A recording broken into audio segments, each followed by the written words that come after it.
friends, in this video I'm going to show you how to make these trees that are part of the Gingerbread Coastal Cottage Christmas collection. I'm going for a coastal theme this year, and I have stockings that go with these as well, and those will be coming up in a video very soon, so subscribe if you would like to see those as well.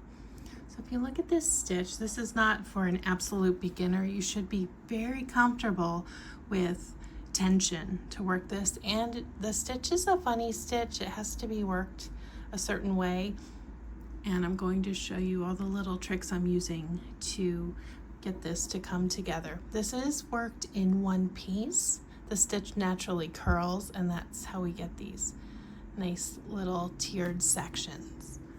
And then at the end I'll show you how I'm coordinating the decoration so that they look like they belong together, but they're not identical, similar to how I did my crochet woodland gnomes last year. So let's get started. We'll use the 6mm hook, and this beginning's very simple, but it's unusual for working in the round. Because this stitch is such a funny stitch, this is one of the modifications out of what normally you would do when you're crocheting, would be to make it work. Now leave a long tail because you're going to need it, not just for weaving in, but also for closing a gap, and I'll show you what I mean. So you're going to chain 46.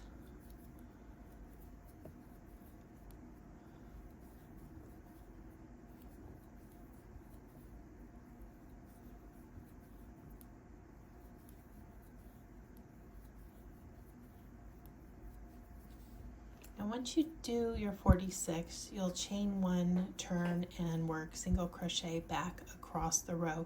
You will not slip to join first. Just do that where you chain one, put the hook in, and just work your single crochet back across the row like this. I have tried it where you join it from just that first starting chain, and it doesn't look the same. We're going to do it this way to get that pretty look.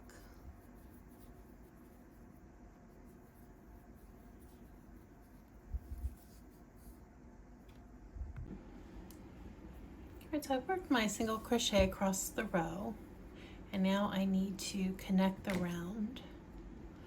Take out my hook. And there will be a slight gap, but this tail will fix that. We'll do that at the end. Make sure everything's straight. Bring it together. Make sure my yarn is outside of this. Uh-oh. There we go.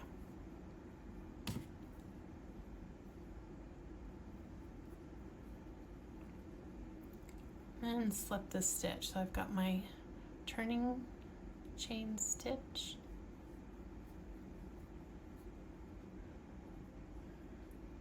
and then my, oops, I look twisted, and then my stitch up here.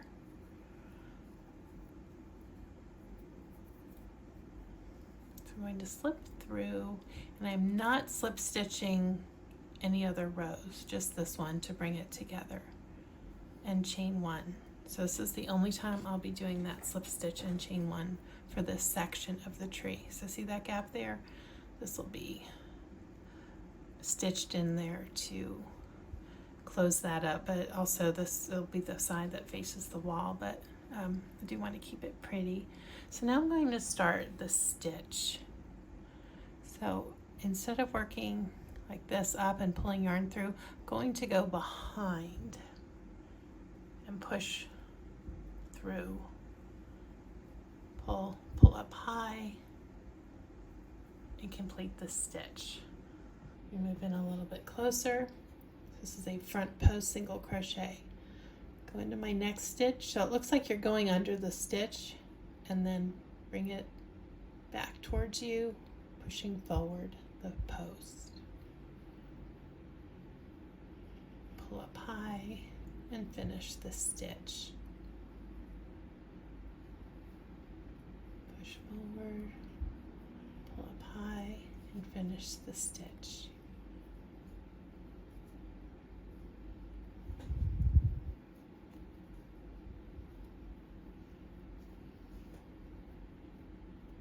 And this stitch, oh, this looks big, and the bottom section will be looser on your towel holder.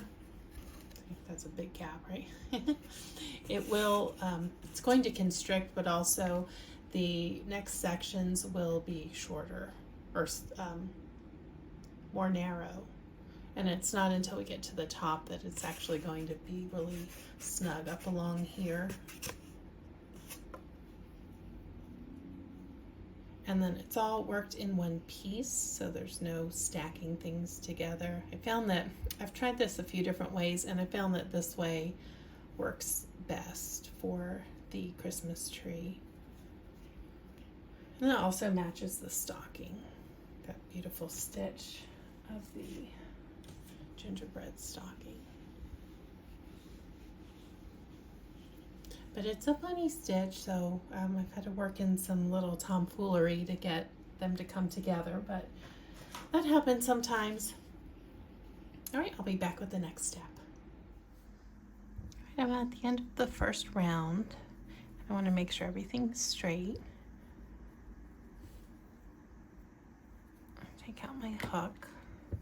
So here's my tail, my starting tail, and I want to make sure that the bottoms are still all at the bottom. So you'll notice in here, this was my starting chain that I worked in, and it's going to start as you do this. Once you get this set up, it won't be a problem, but the first setup, couple of rows are like this.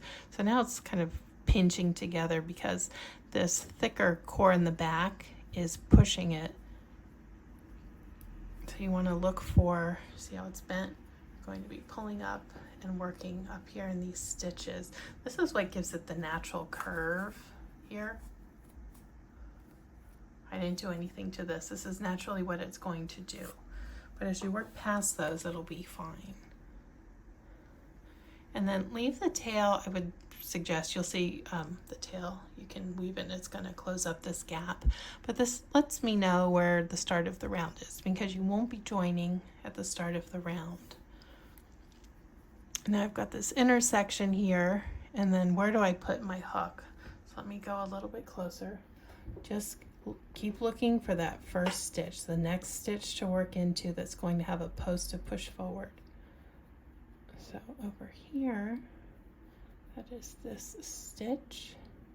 So I'm going to go under it like I'm working a stitch, and then go behind and push forward. Whoops, I've got too much there, pushing forward. Bring up my yarn and work the stitch. Find that next one, go under the stitch, push forward, pull up, go under the stitch, pull up. So you're going to have a whole even round of these back here. Let me show you the inside of the stocking. The inside and the outside look very different. So the outside is this kind of seed texture, and the inside is all these rows. So these are what are forming on the inner circle of your tree. So you just keep working rounds like this without a decrease until it's time to do the decrease. And I'll show you how that's done with this. It's not a typical way. It's decreases are done.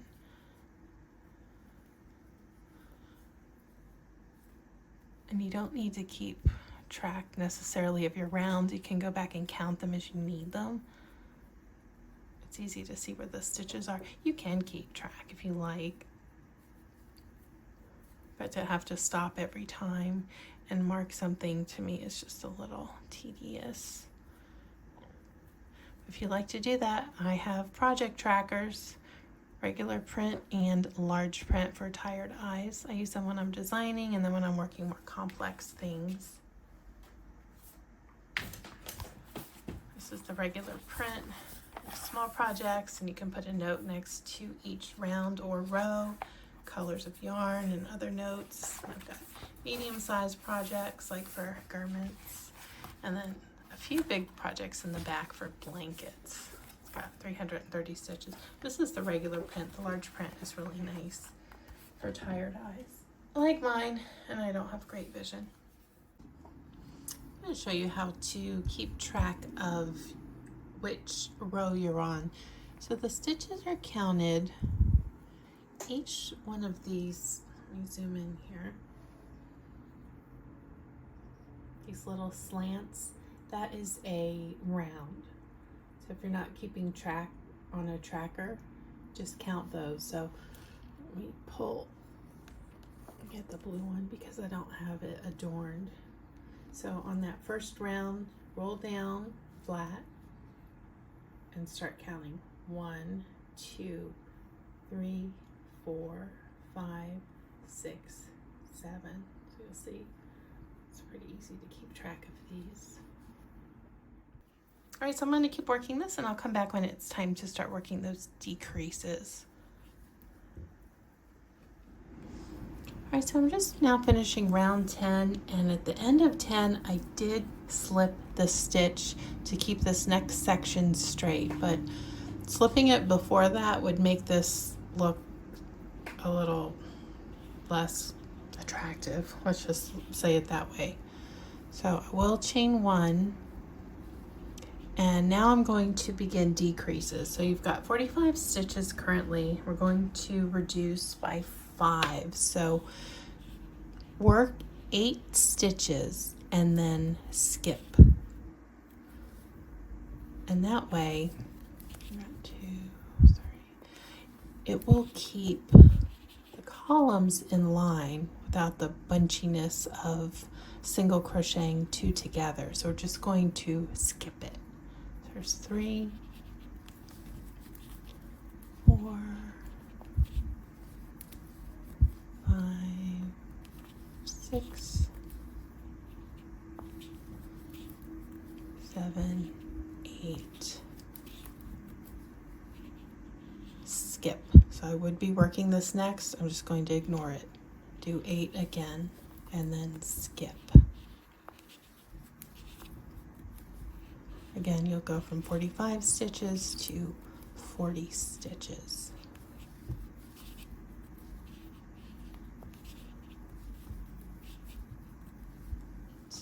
At the last stitch of the round, I'm just going to pull my yarn through. And let me hook it back into the inside.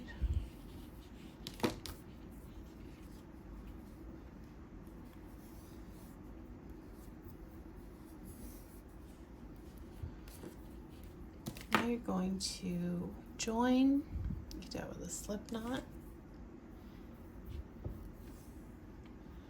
Going to look inside. We'll still start at this same point so that we always have this area where all the business goes on. And then look on the inside. So we're going to take advantage of this natural curling and then look in and start. Let me zoom in a little bit.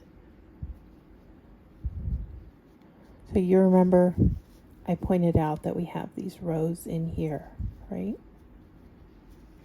So we're going to go in and look and find, not this first row.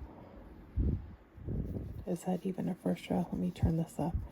Okay, so here's the top, how it would look if it wasn't curling. I'll let it go back just a little bit and reveal that round behind it. So let me go over to my starting spot there. I'm going to go into the back loop, that inside section. And actually, I don't want, I'm going to get my yarn when I'm in there. Any little kind of funniness is going to show up on the outside. There we go. And I'll bring it in from here. Pull it up.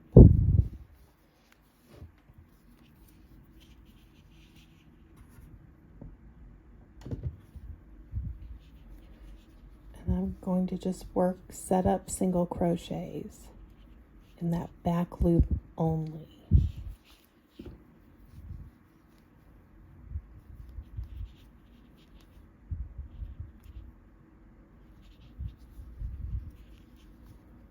So you'll see that'll leave the little lip here exposed, and it'll get a little more pronounced as we start working these front post single crochet stitches after the setup row is done.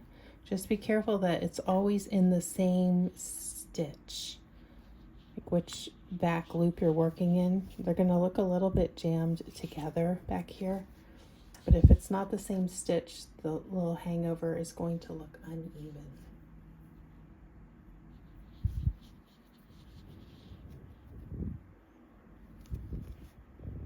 And don't miss any, that will create a gap.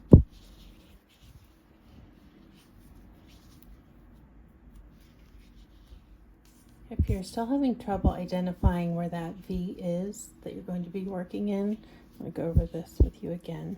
Turn the lip up straight. Okay, here's a stitch right here. Get something to point with. This stitch here, that's the one that's curling over. As that goes over, it's going to expose this V. So it's this back stitch here where your hook is going to go for the back loop single crochet setup round of tier 2.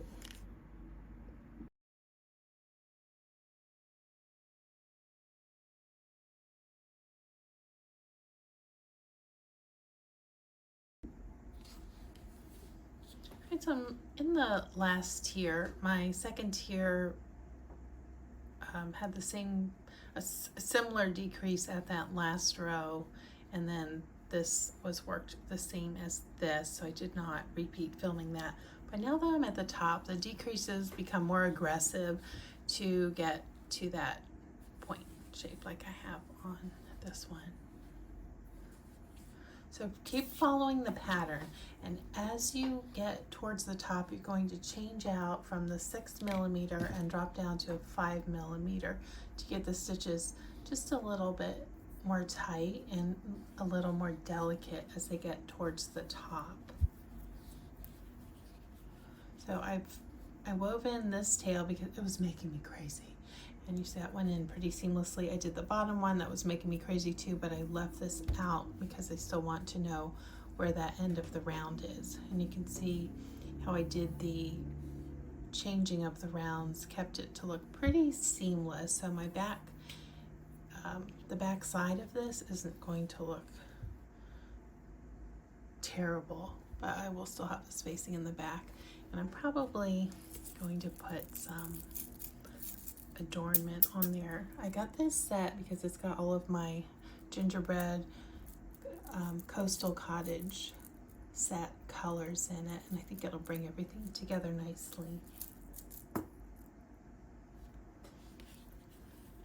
And so I'm on, let's see where I'm at. I'm on round 10, and this is where the decrease will be I believe every third stitch. So I've got one in I'm using my 5mm now. 2, after every third stitch, I'm sorry. 3, skip. 1,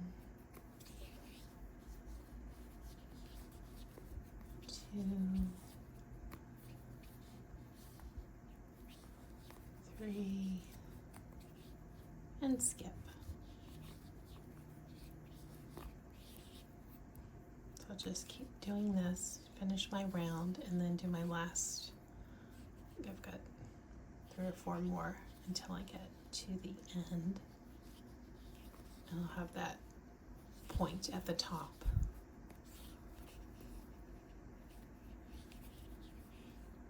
And then I'll come back and we will start working on the base for our tree, or to put them on.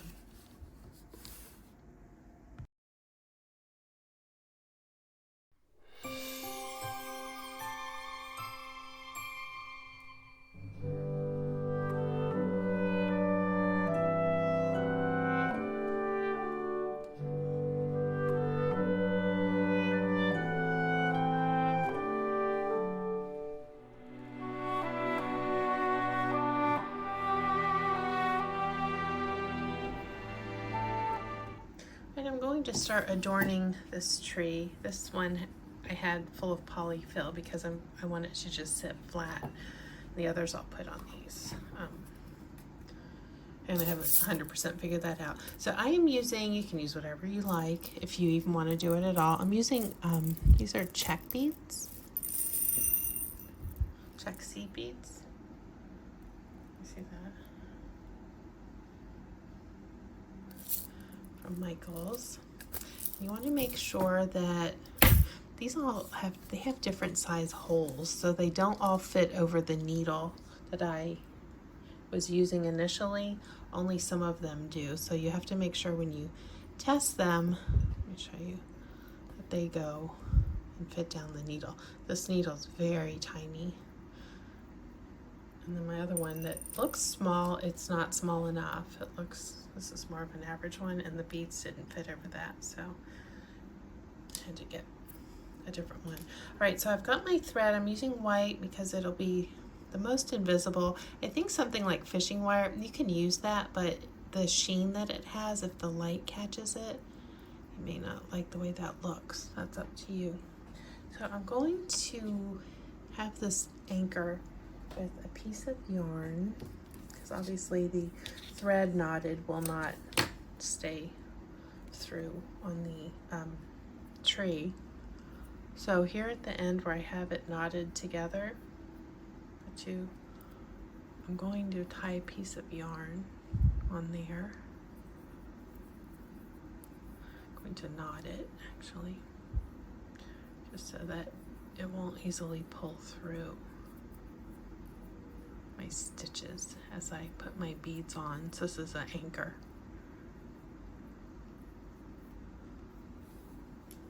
Give me a really long thread so I don't have to keep rethreading this. All right, so let me come up, turn this up a little bit so I can start at the top. So I'm going to come through the inside so that this anchors onto the back or onto the inside. And then push up this. I'm going to put a topper on this, so I'm not going to stop at the very top. Let me see. Oh, this needle is so tiny. Where is it? Oh, there it is. Nearly pricked my finger. All right, so I'll come through, kind of feel where the anchor latches onto the back. Let's see. Is it there? Yep, okay. So now I'll put a bead on.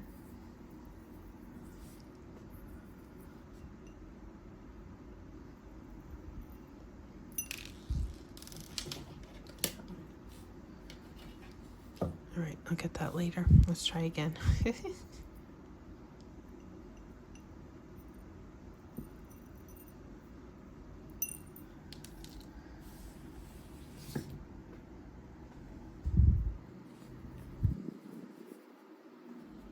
And then bring the needle back through.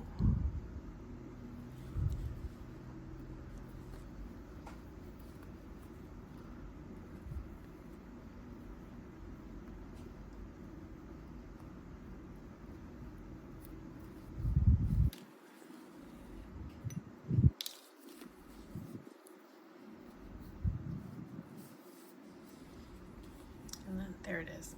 And I'll just keep bringing the yarn up and kind of pepper these in around the whole tree. Scatter them in different places. Another one here. It's a bead of a little bit of a different color until it looks how I want it to look.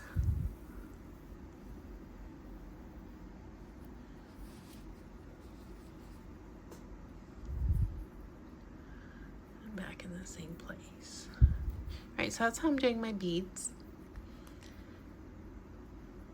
And then I'll start working on the bases, how I want those to look, the ones that will have a base.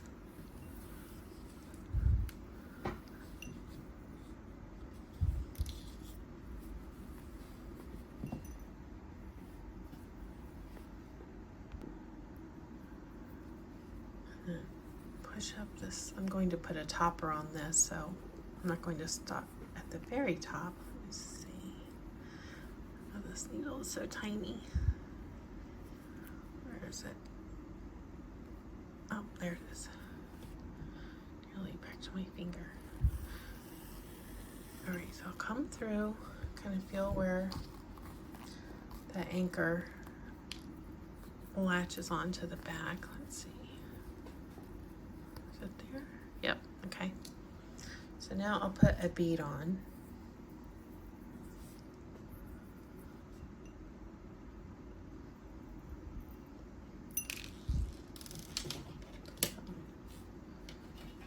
All right, I'll get that later. Let's try again.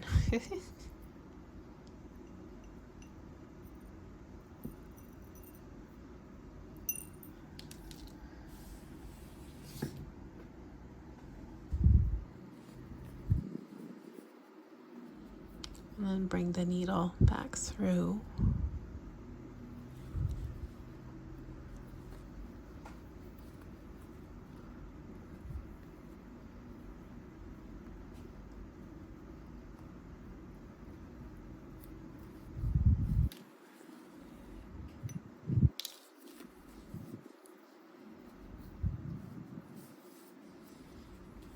And then there it is. And I'll just keep bringing the yarn up and kind of pepper these in around the whole tree. Scatter them in different places. Another one here. Use a bead of a little bit of a different color until it looks how I want it to look.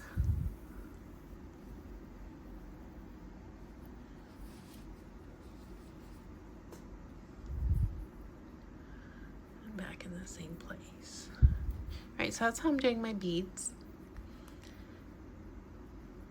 And then I'll start working on the bases, how I want those to look, the ones that will have a base.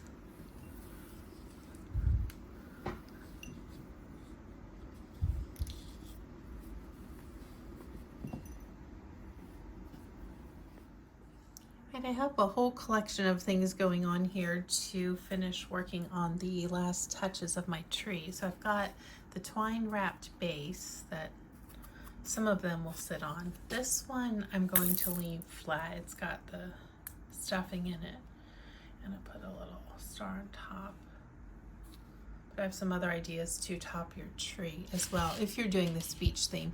Now I'm going to do a garland, kind of how I'll put a picture up. I did last year, my decor was the woodland gnomes, and many of you loved that. I know I got a lot of subscribers from that, and it's still a popular post today. And the gnomes, it's 3 types of gnomes. They all are, the body is the same, but I have them decorated differently, but they still look like a family. And I'm using that same thought process with my trees. So the gingerbread color tree I have studded with the beads. It's these here. And I want to use beads and wood beads. So the, what are these called? Bugle beads, the little shinier glassy kind of beads, combined with some wood beads because I do have wood in my stocking and as part of the decor on the mantle. So I'm going to intersperse these beads with some wood beads. And to make a garland, just so that it's able to sit on your tree without, you know, it's going to be a little floppy here and there, I'm going to show you how I will be putting that together.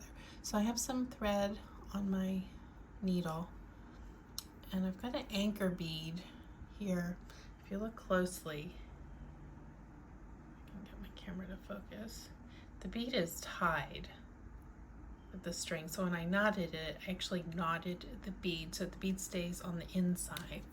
I'm going to bring it through the back, the side that's facing the wall. And I'll start on my first row.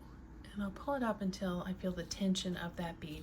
Then I'll start doing my threading and bring it around and such.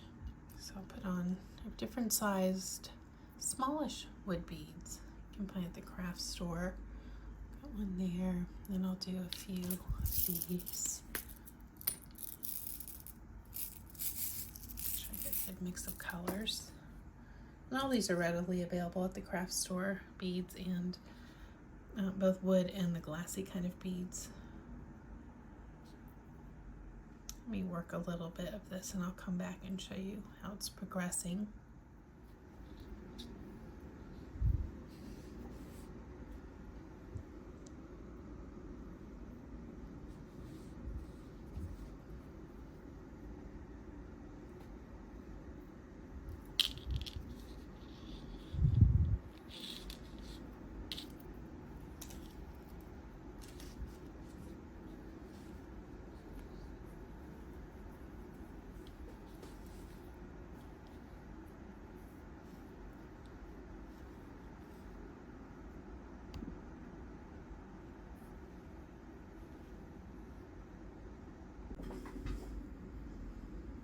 So this one, now that I've finished my garland, I've put a little stuffing at the top. So I recommend stuffing all of them at the top. Get your shaping how you like it.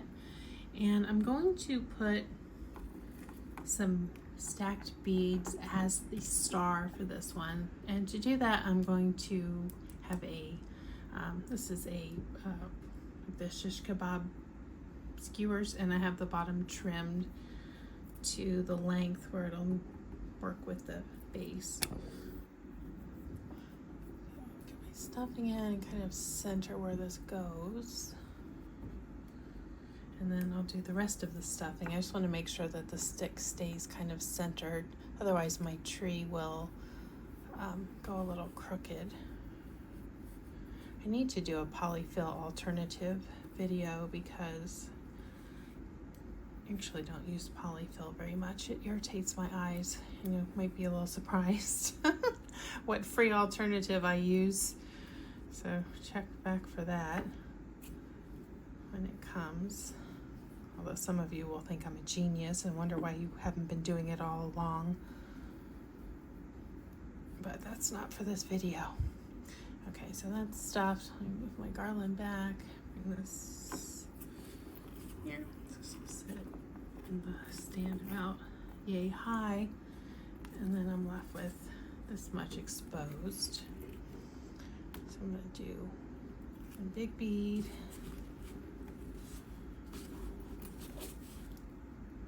Medium. And then a smaller one. And then my other two have these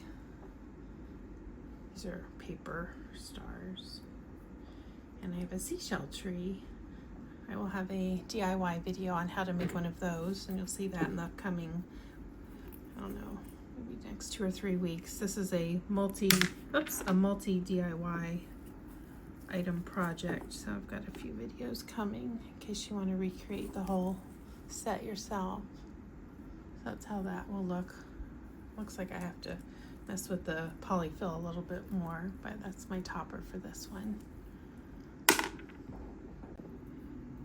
Now I took out a little polyfill, so this should work now. There we go. So I can finish setting up my coastal theme on the mantle.